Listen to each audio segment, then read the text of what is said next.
Khallikote block अंतर्गत पाणिया पंचायत पाणिया ग्राम समय समिति परिसर में आज दिन गोटाए समय धान मंडीर शुभ उद्घाटनी उत्सव अनुष्ठित हो जाइछि।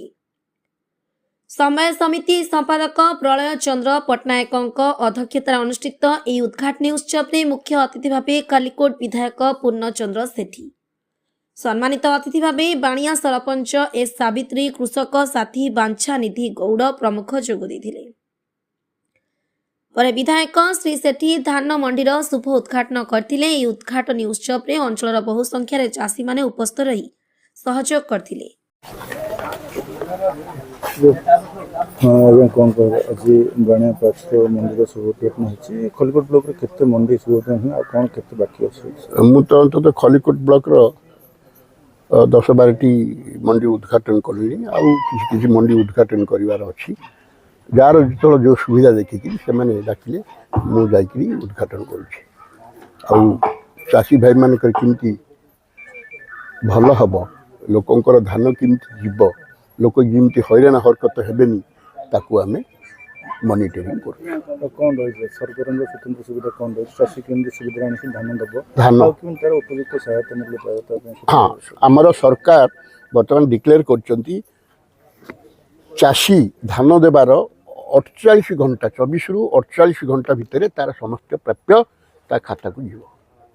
जो अव्यवस्था है जी दायी रेस्पॉन्सिबल ताकू सरकार उचित कार्यानुष्ठान ग्रहण करें। गोटे कथा सामने आस गत वर्ष चाषी जो परिमाण धान देता बर्तमान सी किसी कम टोकेन टार्गेट आसे आउ सरकार चिंता कर टार्गेट केमती बढ़े। शुणु धान लोक चाष कले धान पाइले धान तो घर रखिए ताकू तो जमी हेल्ले बिका पड़ो। शाग माछ दर में न बिकी सरकार चिंता करमती आउ टार्गेट बढ़े। बर्तमान सर कह गले किसी चाषी आंध्र व्यवसायी धान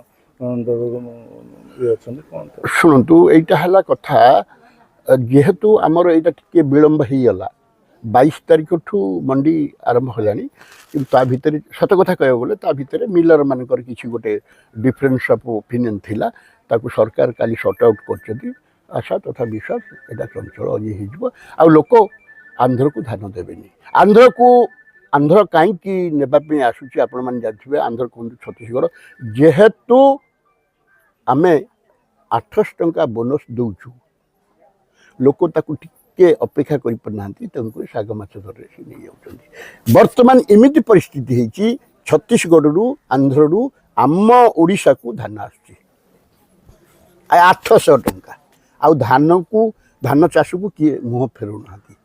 गत वर्ष जहाँ ए वर्ष आप देखिले आसंता वर्ष को इंचे भी जगह रही जोड़ा धान जमी इंचे भी जगह रही। गंजाम जिलूर शिप्रा पट्टनायक रिपोर्ट प्रयाग खबर।